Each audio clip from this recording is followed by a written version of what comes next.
Welcome everybody to a new Let's Play. The Instant Dungeon Let's Play is over now, so I have to pick something else, and I chose to stick with the roguelike-esque theme of Tuesday, and that is we're going to play the Tales of Maj'Eyal, or Maj'Eyal. I have no idea how to pronounce it, so don't make me. We're going to start a new game, and I'm going to show you what the game is all about. It's a role-playing game, as you might have gathered by now. Welcome to Maj'Eyal. This is the Age of Ascendancy. After 10,000 years of strife, pain and chaos, the known world is at last at relative peace. I can't speak today. The last effects of the spell blaze have been tamed. The land slowly heals itself, and civilizations rebuild themselves after the Age of Pyre. It has been 124 years since the Allied kingdoms were established under the rule of Toknor and his wife Mivenia. Together they ruled the kingdoms with fairness and brought prosperity to both halflings and humans. The king died of old age 14 years ago, and his son Tolak is now the king. The elven kingdoms are quiet. The Shaloran elves in their homes of Elvala are trying to make the world forget about their role in the Spellblaze and live in happy lives under the leadership of Iranian Maj'Eyal. The Thaloran elves keep to their ancient tradition of living in the woods, ruled as always by Nasila Tentailen the Wise. The dwarves of the Iron Throne have maintained a careful trade relationship with the allied kingdoms for nearly 100 years, yet not much is known about them, not even their leader's name. While the people of Maj'Eyal know that the mages helped put an end to the terrors of the Spellblaze, they also did not forget that it was magic that started those events. As such, mages are still shunned from society, if not outright hunted down. Still, this is a golden age. Civilizations are healing the wounds of thousands of years of conflict, and I don't know if it goes on there, but that's the module, the only one we have, which is we're going to play that. There are several game modes, in fact 3, although I didn't yet manage to unlock the third mode. I'll also set up a countdown because I'm not sure one video is going to cut this entire playthrough. I'm not sure if I'm going to play the full game. Well, maybe, but okay, so this is the character creation screen. You see we have 10 out of 39 unlocked birth options. There are some races which I haven't unlocked yet. You get a hint over here what to do. For example, this is grave strength, dread, will, this flesh cannot stay still. Kings die, masters fall, we will outlast them all. Well, that sounds like those are undead. That sounds like something big, and that is I don't know. There are also kind of archetypes here, and subclasses or subtypes over here. Again, you get a little hint on what you need to do in order to achieve those, basically. So we're going to pick a random name. We're going to be a Felor Doombringer. That is a weird combination. Now, this is actually a DLC. I'm playing with the Ashes of Urok DLC. The Doombringer is a very fun class. Not a classic elven thing, so I'm not sure if I'm going to stick with that. I usually mostly do the randomization for the name, because I suck at coming up with names. Archmage is a very fun class to play, but they have a brutally hard intro thing. You will see that some races and classes have different starting missions. It's like, I think, Dragon Age, where you basically had your race and class combination determine your intro, your upbringing. Yeah.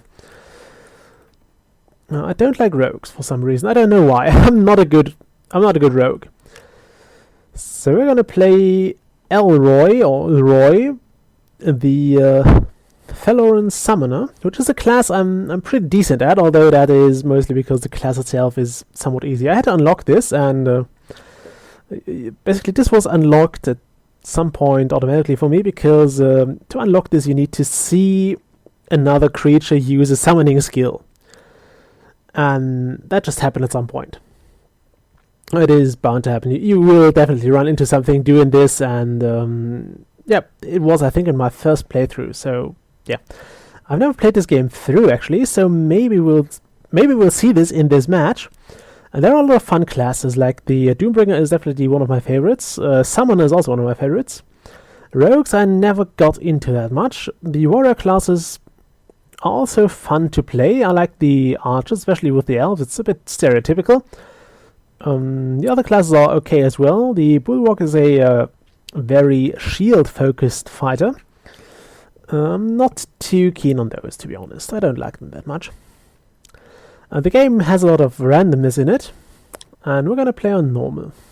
The thing about Nightmare is it is actually a bit faster, mostly because it's fast. it's over faster for you, but you level up quicker, a lot quicker, because everything has an increased level. So creatures have an increased level, and they does give you more experience. On the other hand, there are sometimes outlying rare monsters created, and those are stronger, and those can kick your ass. And on Nightmare difficulty, they will not just kick your ass, they will basically grind you into a pulp and use you to clean the floor. So let's just play this, because I feel like getting my ass kicked. And let's see how that goes. So we'll create a level. I have to read all that stuff. Okay, so you start with this lovely class. Well, that's basically your class screen. You can see all your skills. Those, I hope this turns out okay in the video. Those grayed out things are things I have not learned yet. I can learn those with category points, which are awarded at level 10, 20 and 36. So I can then pick one of those things to do or to learn. I could also increase my skill in one of those already learned categories.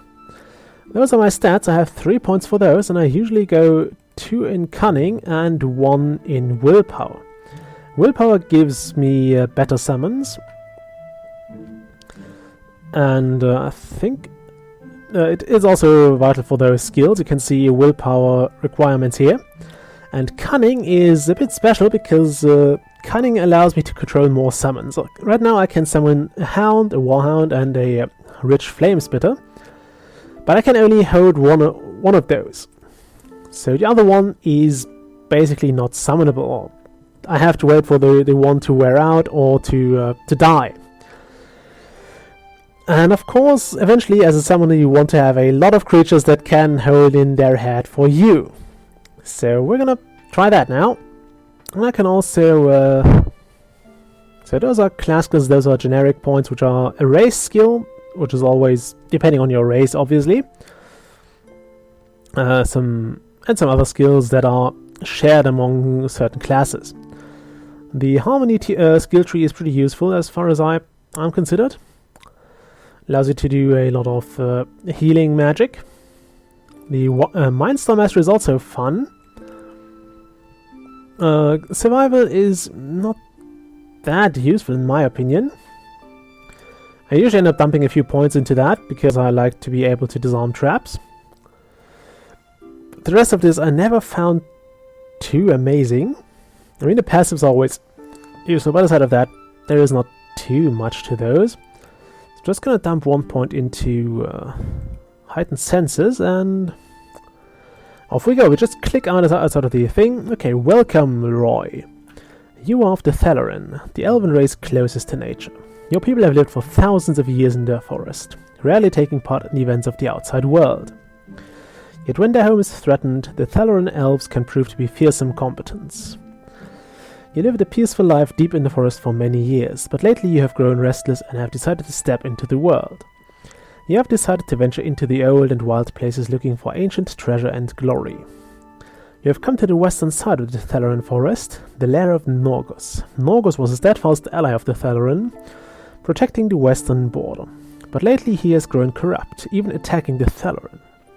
To the east of Shatur, the Thalaran capital, lies a dark part of the woods. Ever since the Spellblaze, this area has been corrupted. The wildlife there has been transformed. After days of travel, you have found the Norgos lair and entered it. What will you find there? So we're there now, and we found some snakes in the snow. Sounds unlikely, but that's how it goes. Now we have this wonderful thing. Okay, we have this here, which is a kind of feed. We can see here Dragon Ritter, the level 20 Thalor Wormic. Wormic is also a fun class. I've not played it that much though. Okay, so those are our skills. We have not too much to offer right now because we're level 1. And we have a health bar over here, gold over here, name, level, weight limit, experience, a picture of ourselves, health, and equilibrium. Equilibrium is a class resource. Every class uses another resource, and it's also maintained a bit differently. For example, if I summon things, which I will do now, I can only summon within a certain range and, of course, in my sight. There we go. Yeah, so now I have 2 equilibrium. Yeah. It's also explained down here in the corner. Equilibrium represents your standing in the grand balance of nature. The closer it is to 0, the more in balance you are. And being out of equilibrium will negatively affect your ability to use wild gifts. So there's a small percentage given here, which is basically my chance to fail summoning. This is important because you still lose a turn. This is turn-based, so I can stand here all day if I want to, which of course I don't. Okay, so up here you can see my summon. It has a health. The red amount is basically its remaining life. And it has a small counter, which is basically the amount of turns this summon has left until it disappears. They also have a cooldown, so I can't resummon them until that cooldown has run out. Now this level is fairly simple, at least on this difficulty. I usually don't run into trouble here. With the summoner I usually end up getting killed by something that I just grossly underestimate. As usual, becoming overconfident is pretty much a death sentence. You're really stressing it if you grow overconfident and think, yeah, this is not going to be a problem. That's when something kills you. The game is pretty good at throwing you curveballs like that, so yeah. Clicking on yourself means you will basically sit this turn out. Sometimes you might want to do this. I do not want to use this pickaxe. You can also customize your toolbars and all that like that. A lot. Okay, first thing you actually want to do is you want to check your inventory and use the 3rd infusion you have. They're kind of like tattoos. You have 3 slots to start with, and you can buy more for category points, although I find them to be too valuable to use for tattoo slots. So we'll use that because we only have 2 in use right now. Those are those 2. We have the Wild and the Regeneration Infusion, which basically act like health potions. This is a healing thing for physical effects, and the other infusion is basically a regeneration effect, and this is an instant heal effect. It doesn't heal too much, but it's better than nothing, so yeah. They also have different times. This uses a turn, so when I use this I have to consider that enemies will move and will eventually also hit me, whereas this and this are instantaneous. So they don't use a turn, nothing moves while I use those. I'm going to show you that in a moment. If we find another enemy... there's one. I'm going to use this now, and you see it moves. Now if I use this, it won't move. And I can basically kill it. Okay. Let's summon this. Now the thing with those flame spitters is they don't have much health, so you don't actually want to summon them right in the middle of the battlefield or right next to an enemy, because that won't be very conducive to their overall longevity. They won't be pissed off or anything, but you have to wait out for the countdown, so it's not too good to get them killed all the time. Also notice that my equilibrium is now at 28, which means I have 6% chance to fail. Now that's not a big deal, unless I'm really in trouble. But let's fix that. And in order to fix that, I have to meditate, which is a skill I'm given here.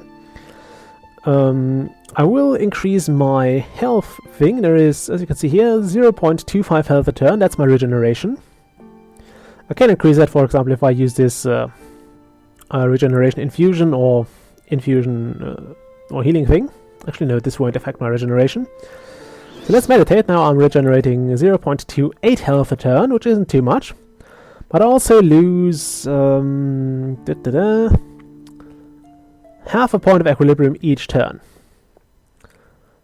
Actually, I think it's more than that. I mean, I'm losing like 4 points here every time I move.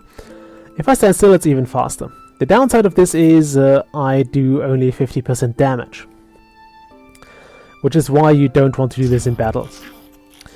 Also, you can have higher equilibrium with lower penalties at higher levels. So if you are like a level 30 summoner, you can have a ridiculous amount of equilibrium without suffering a large chance of failure to summon.